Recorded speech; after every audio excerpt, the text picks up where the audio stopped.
reward their friends. So that's something that could happen in a friendship.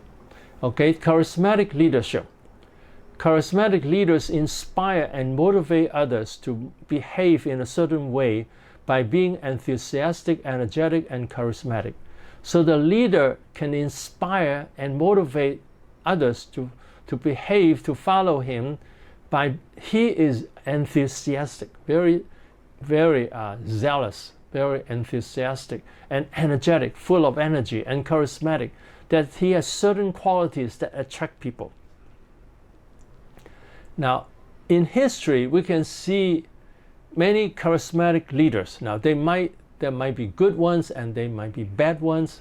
For instance, Alexander the Great, he can motivate his soldiers to follow him, to go to conquer many places. So he's a charismatic leader. And also Adolf Hitler, he's not a good man at all. He just did things for his own dream, not for the good of Germany or for his people.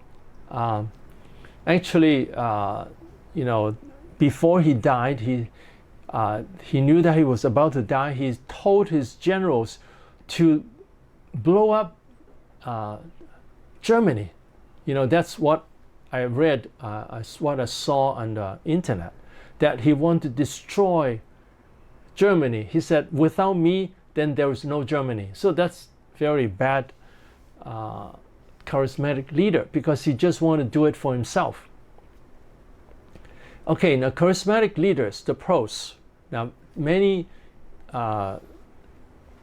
evangelists are also charismatic leaders, that they influence many people by their life, by their spiritual gift, by their zeal, by their joy, by their love. Okay, the pros, these leaders can inspire and motivate others through their enthusiasm, their energy and charisma, so they can influence other people. They also create an optimistic work atmosphere, fostering high morale and engagement. So they can make the place of work very optimistic, very positive, have a positive atmosphere, and the people have high morale. They are highly motivated and they are highly engaged. And the cons, negative example would be Adolf Hitler, that he was charismatic, but he really was a problematic person. And the persuasive abilities can be utilized for self-serving purposes without considering the best interests of the organization or team. So they could be doing things for themselves. Now, you might have heard of Jim Jones. Jim Jones, he claims, I forgot what he said he was, but he wanted people to follow him totally. And then he took them to South America. And then the US government investigated on him. And then he knew that he would be caught. And then he gave cyanide to kill all the people who followed him. So he has this problem that he just wants to do things for his own interests. When he cannot do it, then he kill all the people who follow him. Okay, and the focus on inspiring and motivating may overshadow the practical aspects of execution and implementation. So sometimes the problem is that they focus on inspiring and motivating, that they want to motivate, to inspire people, may overshadow the practical aspect of execution. That is not practical. For instance, Adolf Hitler wanted to conquer the whole world. That's not practical. That's, actually, when he started to be defeated, he should know that it's not realistic. He should give up. He should, not to expand anymore, but he still wanted to expand. So that is unrealistic dream. But it's good that he was not realistic, therefore he failed. If he succeeded, for instance, if he just conquer certain countries in Europe and then he just rule over these countries. That means in these countries there will be absolute rule and then people will suffer greatly. So, and also he will kill more Jews if he's just stopped there. But he, it's good that he did not stop. And so then he was stopped by the different countries trying to conquer him, and then finally he committed suicide. So he failed. It's good that he failed, and I hope in the future that won't be this autocratic leaders influencing the whole world. But the Bible said that there will be, because Antichrist is an autocratic leader, that he influenced many people and control many people. Okay, the requirement of a charismatic leader, that he should have charisma from the relationship with God or in his personality.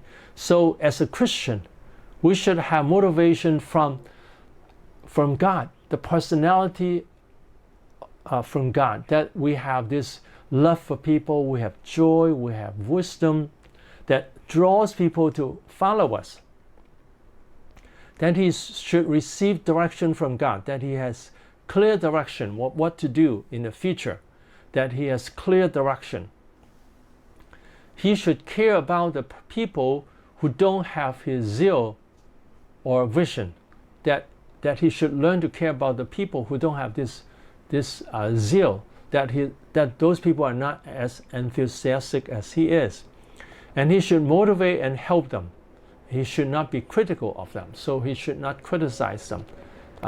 Actually, anyone should not criticize other people, but to guide people to change. So how does this work at home? So there could be parents that are charismatic, the personality attracts the children to follow him. Now, if he cares about the children, then the children would be attracted to follow the parents. There are many children said that they love the parents because the parents are charismatic, but actually they also the most important quality they love the parents is that the parents are loving and caring. That's the most important characteristics. So if we are caring and loving, and then we have this charisma, and also be able to transform our children, then we can be a good charismatic leader at home. And then in the place of work, that we have this charisma, that we have this zeal and excitement. In the church also, but at the same time we have love for people, we have joy, we have wisdom from God, and all this also a part of the charisma of a leader, that he has these qualities. And in friendship, that if we have this charisma from God, then we can influence our friends. Okay, and then transformational leadership, that these leaders, they transform others. Okay, transformational leaders transform others, nurturing them to achieve greater success and growth. So they transform the followers, change them, so that they can have more success and more growth. The pros, transformational leaders encourage creativity. They encourage people to be creative, to be able to change that they can grow. And also they challenge the status quo. The status quo means the present condition. To change, to challenge the present condition.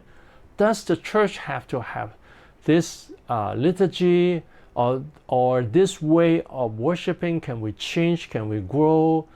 Does the church have to have only one service, or can we have different services for different age groups? Or some churches will have a more contemporary worship. Can we have that? Or have a youthful worship? Is that possible to change to the present condition? And foster a culture of continuous improvement. So continue to improve, continue to find ways to improve, and growth, that people can grow, and the church can grow, the organization can grow. Additionally, they create a supportive an empowering work environment. So if they have a supportive environment that people are encouraged, they are rewarded, they are supported, they are loved, and also they have power, that when they attend the worship, the people will get strength and power. Now this is one important quality that we want to have. When the people attend the church, they are really empowered, that they get excited. They are excited to follow God more closely. They are attracted by God, the good qualities of God, by His grace, to follow Him.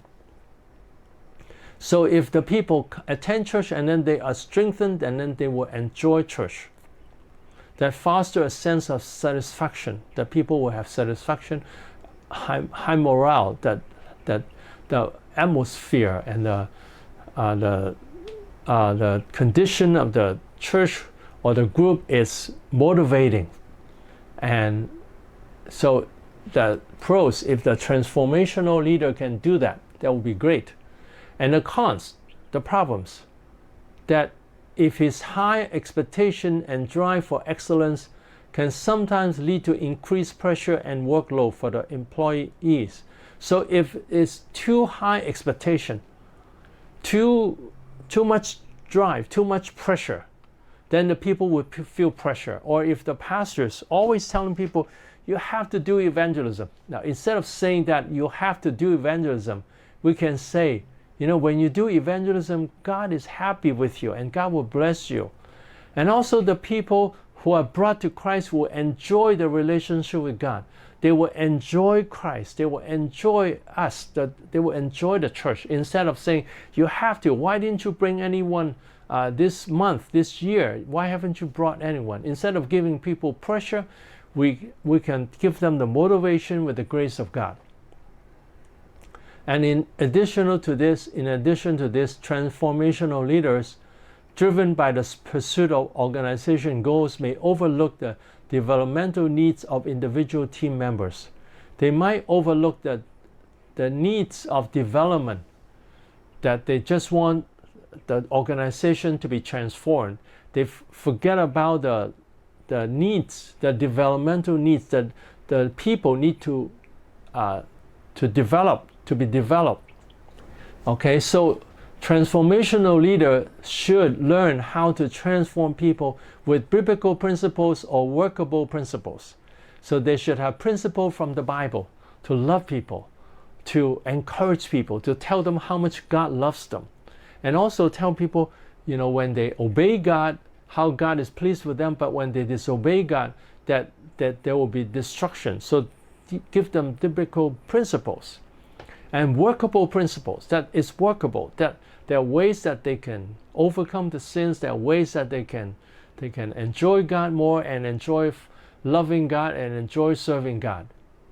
And he should show people step by step how to change. So how do we change? Now in my teaching I have taught you like the 5 steps of victory. These are step by step. 1, be aware of the negative thinking or sins we have. 2nd, it's destructive. 3rd, what does the Bible say? And 4th, pray for forgiveness and strength. 5th, to choose to obey God. And then I said that, you know, sometimes at the beginning it might take some time for the person to choose to obey God. Now at the beginning it might take an hour or longer, but gradually he can become, you know, he can do it faster, that he can do it in half an hour, or later he can do it in a few minutes, that he can overcome his negative thinking and his negative feelings, that he can change. And then I said that every step we change, God is very happy. Every little change we have, even a cup of cold water that we give to one of those that belongs to Christ, then he will by no means lose his reward. So every little thing we do for God, God is very happy. So these are steps to encourage people step by step to change. So, and then 3, he should show compassion and care for the people, that he should care about them, that they have, you know, they understand the needs of the people. And he should accept people who cannot transform. So he should accept when some people cannot change, then he accept them and continue to help them, not to pressure them, but to tell them, you start to pray to God, God is very happy. You start to trust in God and obey God, God is very happy. You start to overcome your sins and God is very happy. So how does this work at home? Transformational leadership, that we change the personality, try to change, but not to force. Not to force the children or the spouse. We can tell them, when you change, God is very pleased with you, and your life will go higher and higher, and God has a wonderful plan in your life. When you obey God, God is very happy, and then your life will go higher and higher. Do you want that to happen in your life? So to motivate people, the family members at home. And in the place of work, that too, we can encourage people to transform. Oh, you learn this skill and you're improving, and you are nice to people, so you are improving. That is good qualities, and that will help the organization. And then in the church, that we encourage all the people to be caring, to be loving, and tell them, now you are growing, you are caring for people, and you know how to counsel people, how to pray for people, how to lay hands on people. Now that's what we want to train people. Now in my church, in my training program in Hong Kong, I train them all that they learn to encourage each other and pray for each other, lay hands on each other. So they all learn to do that. And then they start to do it to the people around them.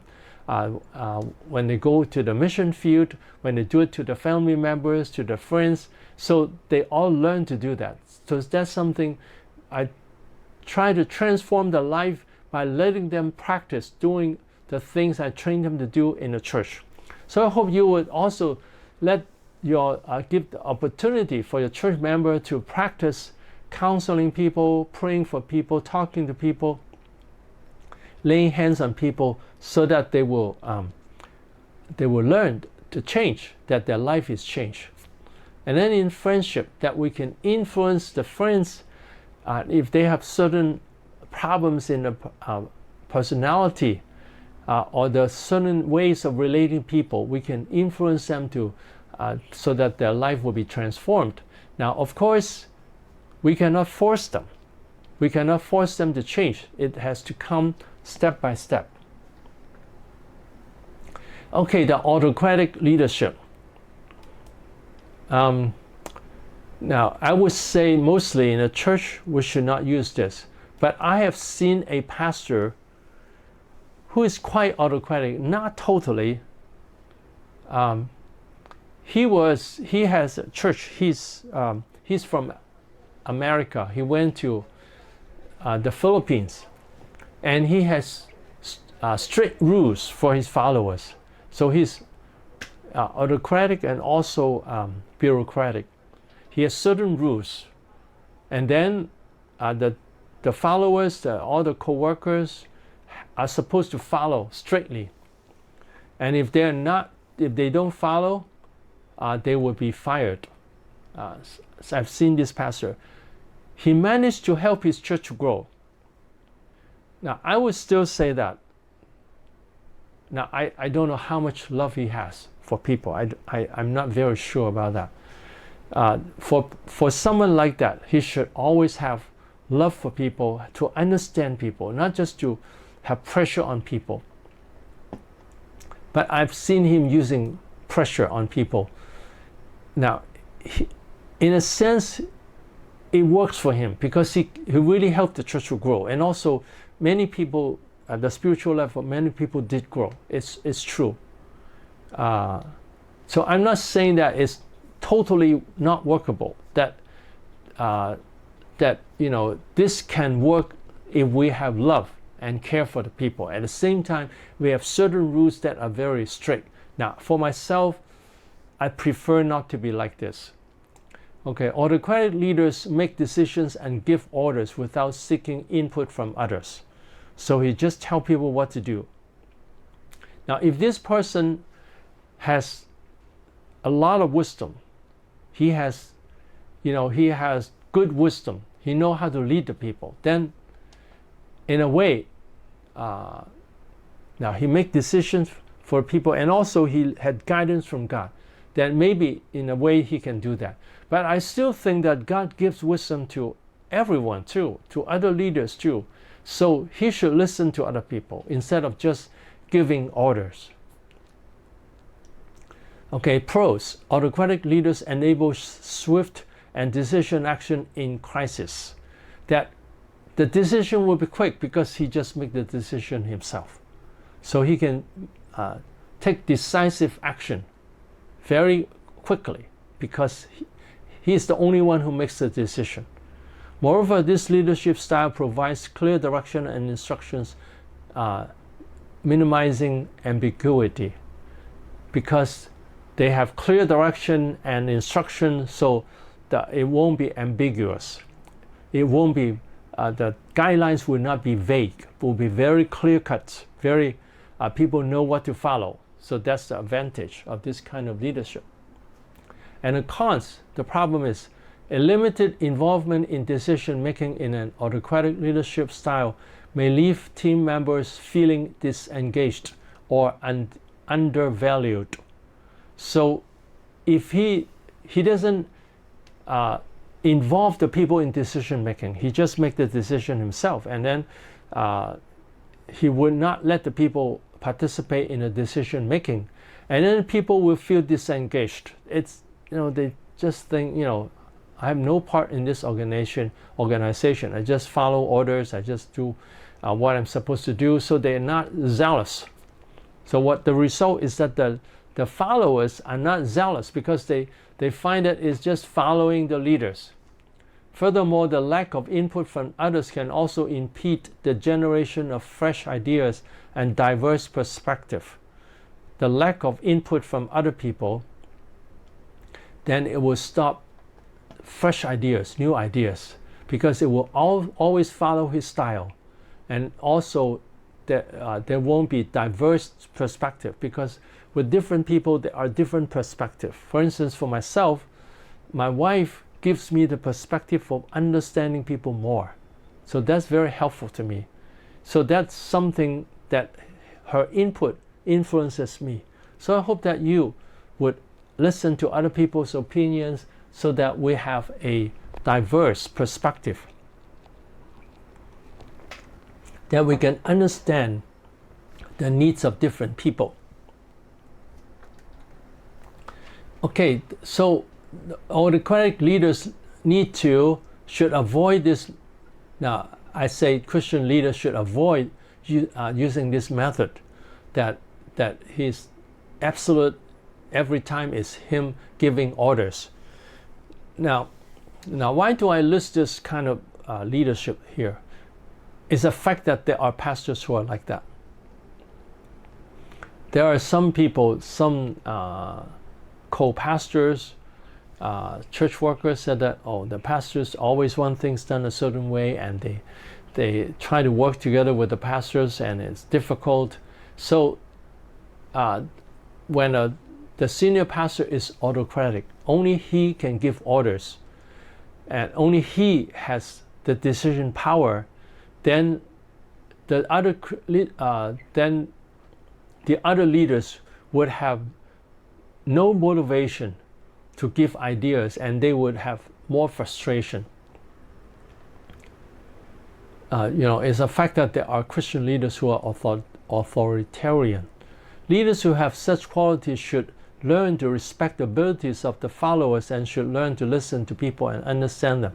So even if we have this personality, now actually I want to say that these 8 qualities, these 8 styles, each person has a preferred style, and actually he might have a few preferred style that he is like that naturally.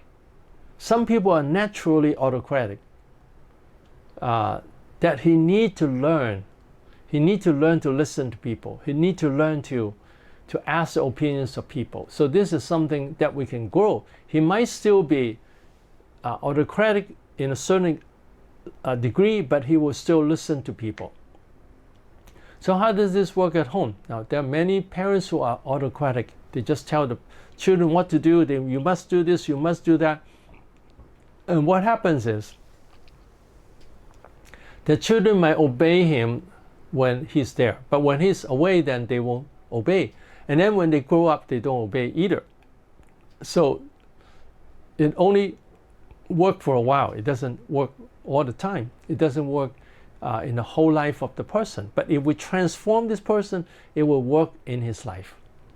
Or in the place of work. There are many places of work that the boss would just tell people what to do. The workers just obey. And also what happens is, like they would force the workers to do certain things, and then if the workers cannot do it, then the boss will yell at them or beat them or cut the salary. That happens in many places of work, or fire the workers. In a church, if it's autocratic, then it could affect the people that the workers think that they have to obey everything. They are under pressure, and then the workers are not happy. They're not joyful. They're not free. Now, some people say to achieve faster goal, we need to be autocratic. We have to give orders. But it's good that when we make any decision, we discuss with the people and find out what is the best way to do things. That is the best. At the same time, that person, if he's autocratic in nature, that he can still give orders, but he will ask the opinions of the people first. Now, in friendship, if a person is autocratic, I would say that even in some marriage, one spouse is always forcing the other spouse to be obedient, forcing him or her to obey him or her, and always do the things he wants her to do. So that happens in friendship and in the church. Okay, the bureaucratic leadership.